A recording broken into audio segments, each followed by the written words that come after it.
নমস্কার।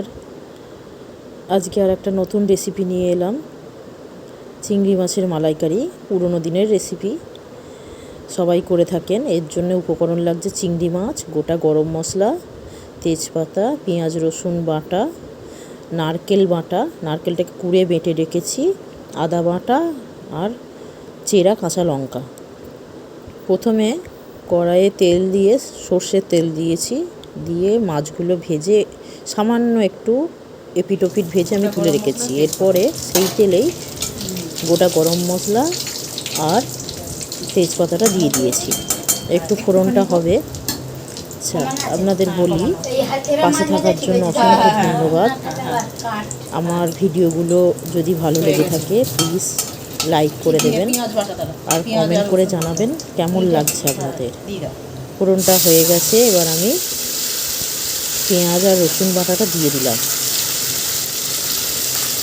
পেঁয়াজ রসুনটা একটু ব্রাউন কালার আসবে তেলে ভাজা পর, যতক্ষণ না ব্রাউন কালার আসে ততক্ষণ ভাজবো।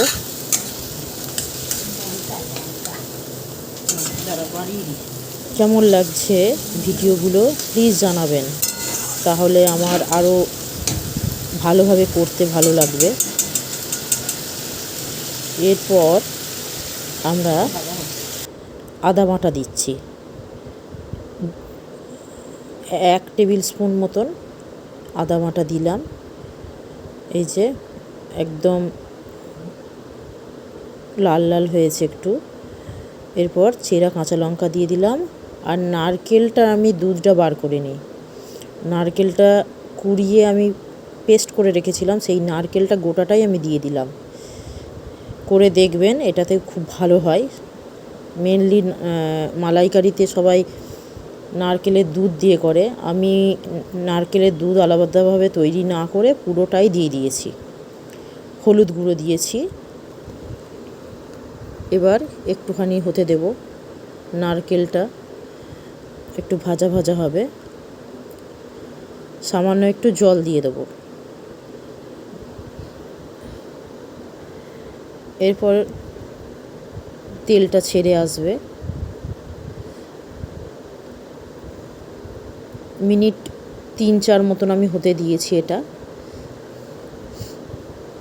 এরপর আমি নুন দিয়েছি।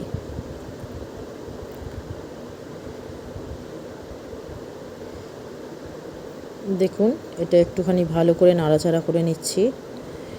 সামান্য 1/2 টেবিল স্পুন মতন আমি চিনি দিলাম।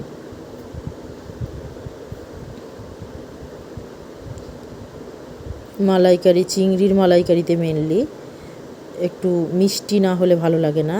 এবার হালকা করে ভেজে রাখা যে চিংড়ি মাছগুলো ছিল সেগুলো আমি দিয়ে দিলাম।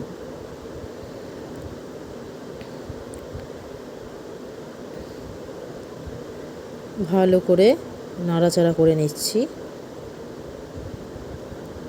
মশলাগুলো ভালো করে মাখিয়ে নিচ্ছি চিংড়ি মাছের সাথে। দেখুন, এরপর সামান্য জল দিয়ে দেবো, দিয়ে 5 থেকে 6 মিনিট মতন হতে দেব। দেখব একদম গ্রেভিটার ওপরে তেলটা উঠে এসছে। দেখুন, দেখতে কি সুন্দর লাগছে। দেখুন, সবাই করে দেখবেন কীরকম লাগছে। দেখুন, আমাদের তৈরি চিংড়ির মালাইকারি। দেখার জন্য অসংখ্য ধন্যবাদ আপনাদের।